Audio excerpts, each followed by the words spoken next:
Hello friends, how are you all. आप सभी कैसे हो? आप लोगों का होली कैसा गया? आई नो अच्छा गया होगा आप सभी का होली।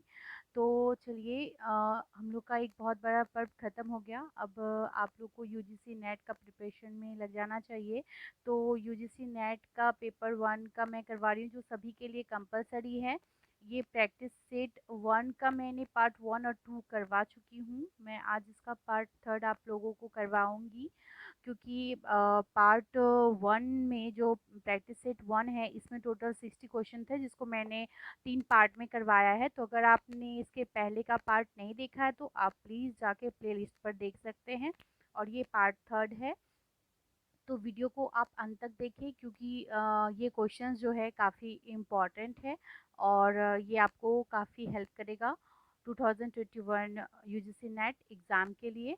तो चलिए स्टार्ट करते हैं। सबसे पहले फ्रेंड्स, अगर आपने मेरे चैनल को अभी तक सब्सक्राइब नहीं किया है तो प्लीज़ सब्सक्राइब करके बेल आइकन दबा दें, ताकि जो है मेरी नोटिफिकेशन सबसे पहले आप तक पहुंच सके। तो चलिए स्टार्ट करते हैं इसका पार्ट 3। तो 46 नंबर क्वेश्चन है, कंप्यूटर की अस्थाई मेमोरी कहलाती है। देखिए, ये मेमोरी से क्वेश्चन कंप्यूटर का बहुत बार पूछा गया है। कंप्यूटर का अस्थाई मेमोरी क्या कहलाता है? तो देखिए, ऑप्शन दिया है रोम, रैम, ए और बी दोनों, इनमें से कोई नहीं। तो बिल्कुल गेस कर लिए होंगे, इसका जो हो जाएगा वो हो जाएगा रैम। कंप्यूटर का अस्थाई मेमोरी जो है वो रैम है। और अगर अस्थाई बोले, देखिए आप क्वेश्चन पे गौर करिएगा, जब अ लगा हो, अस्थाई होगा तो रैम होगा, और अगर स्थाई होगा तो रोम हो जाएगा। ठीक है, रैम का फुल फॉर्म हो गया random access memory. Next question देखते हैं, मरुस्थलीकरण की समस्या होती है।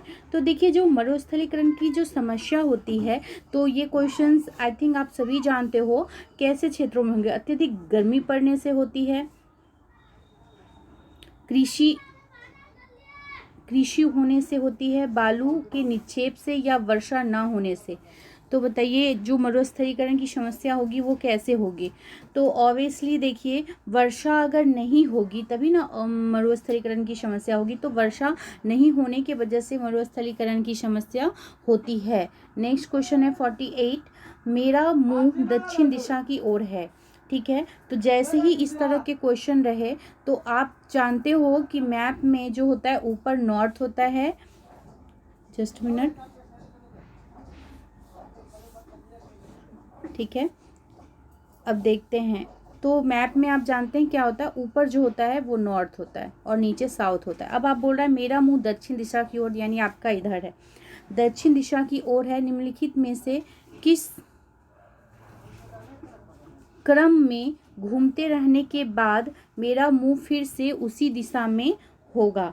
है ना, यानी आपका जो है अभी दक्षिण दिशा की ओर है, और आप किस क्रम में घूमोगे तो दोबारा जो है आपका दक्षिण दिशा में ही होगा।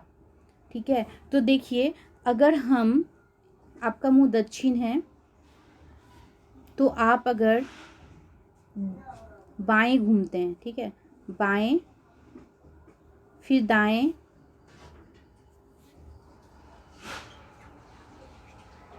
फिर दाएं,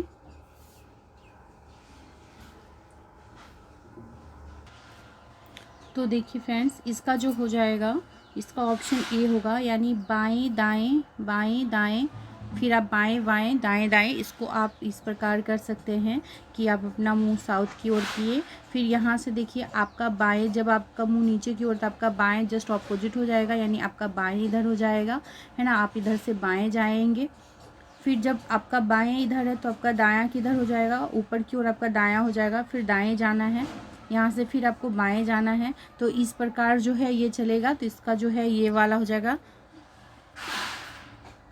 नेक्स्ट क्वेश्चन है, निम्नलिखित में से कौन सी संख्या है जिसमें वह विशेषता नहीं है जो सभी में है? तो देखिए, आप इसमें ऐसा कौन सा संख्या है जिसमें सेम है लेकिन कोई एक है जो अलग है?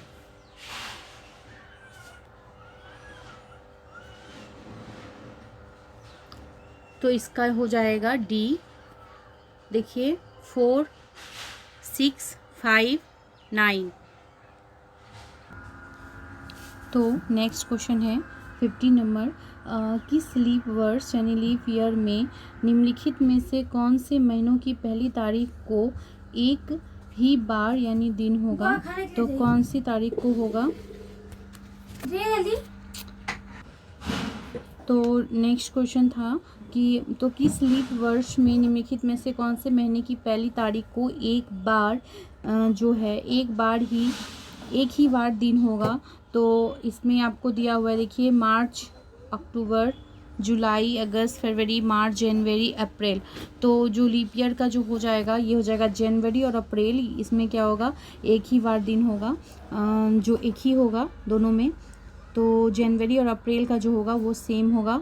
नेक्स्ट क्वेश्चन 51 है, श्वेत बाल और स्त्रियां और वकील का सर्वोत्तम प्रतिनिधित्व करने वाली आकृति को छांटिए। देखिए इसमें 3 कैटेगरी है, एक तो श्वेत बाल वाले हैं, दूसरा स्त्री है और क्या है, और वकील है।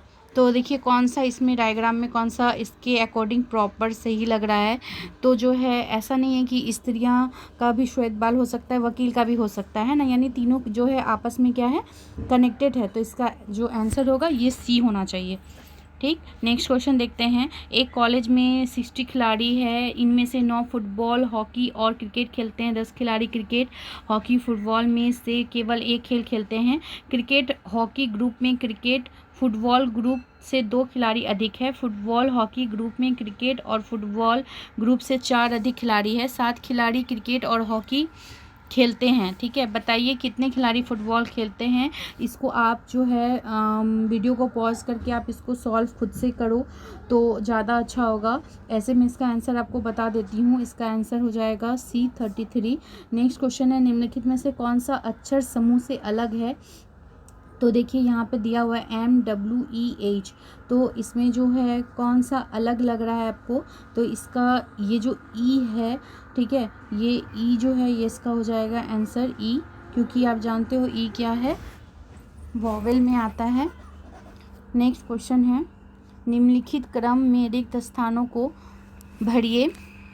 तो इस तरह दिया हुआ है, उर्दू, हिंदी, डैश, बंगाली। तो इसमें क्या हो जाएगा, इसका हो जाएगा उर्दू, हिंदी, उड़िया, बंगाली। ठीक है, इसका क्रम में आएगा, उसके बाद उड़िया आएगा। नेक्स्ट क्वेश्चन आएगा 55। ये देखिए बोल रहा निम्नलिखित अरेंजमेंट करना है, निम्नलिखित व्यवस्था जो कि किसी सिद्धांत पर आधारित है। ठीक है, उस सिद्धांत को ध्यान में रखते हुए रिक्त स्थान को भरना है। तो किस सिद्धांत किसी ये सिद्धांत पे अकॉर्डिंग है, तो क्या होना चाहिए इसका आंसर? तो ये जो है यहाँ पे क्या होगा, ये बी हो जाएगा। तो देखिए इसका क्या, इसमें क्या किया है कि सिद्धांत पर आधारित है। तो इसमें जो है 3 को 2 से मल्टीप्लाई कर दिया है। तो 3 2 जा 6 हो गया, 6 और 8 को ऐड करें तो 14 आ गया। सेम प्रोसेस है, 7 को 2 से मल्टीप्लाई किया, 7 2 जा 14 हो गया, 14 में 4 ऐड किए तो 18 हो गया। तो यहाँ पे देखिए क्या होगा, अगर हम 5 को 2 से करते हैं तो 5 2 जा 10 हो जाएगा, 10 में 6 ऐड करेंगे तो 16 हो जाएगा। तो ये आपको वहाँ पे खुद से देखना पड़ेगा कि आखिर कर क्या रहा है, बाकी में क्या किया है। नेक्स्ट क्वेश्चन है 57 नंबर में, गणितीय मध्यमान से प्राप्त प्रदंतों के वर्ग विचलनों का योग होता है। तो ये इसका क्या हो जाएगा, क्या कहलाता है? अगर योग करेंगे तो वो न्यूनतम होगा। क्या हो जाएगा, गणितीय मध्यमान से जो प्राप्त प्रदंत यानी जो डाटा प्राप्त होता है प्रदंतों के, उसके वर्ग का जो विचलन का योग होगा, जब वर्ग के विचलन को योग करेंगे वो न्यूनतम होगा हमेशा, ना तो 0 होगा, ना 1 होगा, ना 5 होगा। ओके, नेक्स्ट क्वेश्चन है, देखिए शोध से रिसर्च से है, एक शोधकर्ता कांग्रेस आई के भारत में भविष्य विषय पर शोध करना चाहता है। वह किस प्रकार सर्वाधिक सत्य प्रदंत एकत्र कर सकता है? प्रश्नावली विधि से, साक्षात्कार विधि से, या शेड्यूल विधि से, या रेटिंग स्केल विधि से? तो क्या लग रहा है आपको, कौन सा विधि का अगर वो करेगा तो प्रॉपर जो है वो होगा? तो इसका जो 57 का ये देखिए प्रश्नावली विधि, अगर एक शोधकर्ता कांग्रेस यानी आई भारत में भविष्य विषय पर शोध करना चाहता है तो वह सर्वाधिक प्रदंत विधि जो होगा वो प्रश्नावली विधि ही होगा। नेक्स्ट क्वेश्चन देखते हैं। नेक्स्ट है, मध्यमानों के धनात्मक और ऋणात्मक को हटा देने पर, अगर मध्यमान का धनात्मक और ऋणात्मक को हटा देने पर उनके विचलन का जो योग होगा वो क्या होगा, सर्वाधिक होगा, न्यूनतम होगा, शून्य होगा, इनमें से कोई नहीं होगा। तो क्या हो जाएगा फ्रेंड्स 58 का, तो देखिए इसका जो होगा वो बी होगा, यानी न्यूनतम होगा। अगर मध्यमान के धनात्मक और ऋणात्मक को हटा देने पर उनके विचलन का जो मान होगा वो न्यूनतम होगा। नेक्स्ट क्वेश्चन देखिए मैथ दिया है, ये आप खुद से सॉल्व करो, मैं इसका एक बार पढ़ देती हूँ एंड इसका आंसर बता देती हूँ। किसी कंपनी में सभी कर्मचारियों के वेतन का जो है मध्यमान दिया हुआ है, तो जो मध्यमान है वो देखिए 5000 है। पुरुष और स्त्री कर्मचारी के वेतन का मध्यमान 5250 है और क्या है 4000 है। तो महिला की संख्या कंपनी में कितनी प्रतिशत है, तो फ्रेंड्स इसको आप खुद से सॉल्व करो, इसका जो आंसर होना चाहिए वो 20% होगा, आप इसको मिला के देख लो। नेक्स्ट एंड लास्ट क्वेश्चन है, वास्तविक गणितीय मध्यमान के विचलन का योग होगा। जो वास्तविक गणितीय मध्यमान होता है उसका अगर विचलन का योग क्या होगा, शून्य होगा, अनंत होगा, धनात्मक होगा या गुणात्मक होगा, तो इसका जो होगा वो शून्य होगा। अगर वास्तविक गणितीय मध्यमान के विचलन का योग कर रहे हैं तो वो शून्य ही होगा। तो फ्रेंड्स उम्मीद करती हूँ कि ये सेशन आपको अच्छा लगा होगा। प्लीज़ अगर आपको अच्छा लगा है तो प्लीज़ इसे लाइक कर दें, शेयर एंड सब्सक्राइब करें। Thank you very much friends, and अगर सब्सक्राइब नहीं किए तो प्लीज़ सब्सक्राइब कर लीजिए। Thank you.